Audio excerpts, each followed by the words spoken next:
Are Saturdays really for the boys? On today's Think Share.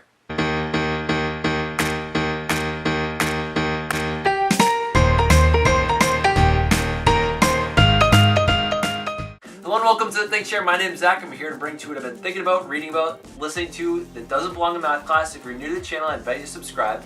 Recently, one of my students asked me if they could put a Saturdays for the Boys flag from Barstool Sports in my classroom. And I said no, if I did and that were on my wall, I would throw it out. So first off is I really do not support Barstool Sports. When I was in college, it occurred to me as just a site that showed local college girls that were very attractive.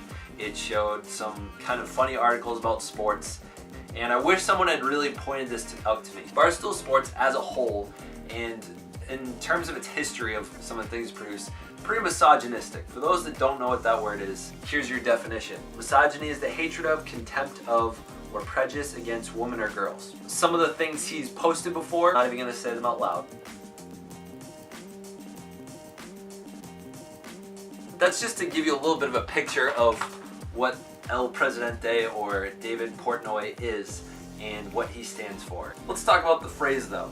Saturdays for the boys. So here's the definition from Urban Dictionary. A legit excuse to tell your spouse you would rather hang out with your male friends on that day than engage in trivial activities with the aforementioned.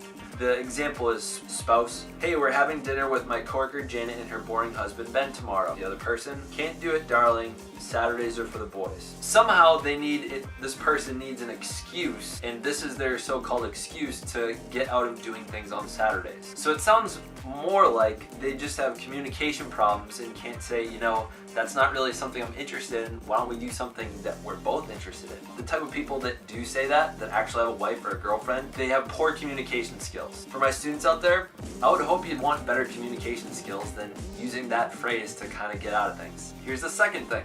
Mr. Portnoy, El Presidente, is separated.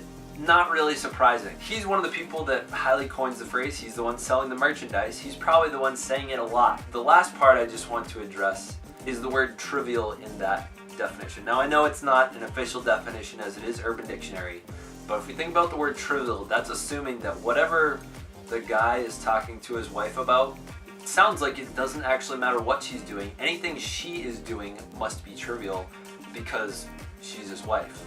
And that is where those two people should probably just not be married. So for my students out there that are so-called stoolies or fans of the Barstool Sports fan page, I would invite you to consider this is not someone you want to be quoting. For those that are interested in having female partners, having healthy relationships with other women when you're a man, you might want to consider dropping the phrase. For those of you that don't like what I have to say and you want to still say the phrase because you kind of like the ring to it, here's what I invite you to say is, Saturdays are for the squad. It has nothing to do with gender. It has everything to do with whoever it is that you want to hang out with. Maybe your wife, maybe your girlfriend, maybe whoever it is that you hang out with. Maybe your significant other is part of your squad. It doesn't really matter. But you shouldn't need an excuse to go hang out with your friends. And that's kind of all on Saturdays for the boys. And I hope we can start to see some change in language. In the comments, let me know, what do you think Saturdays for the boys means to you? If you enjoyed what you watched, I invite you to subscribe. If you want notifications every day that I come out with new content, hit the bell. Thank you for watching. Stay weird.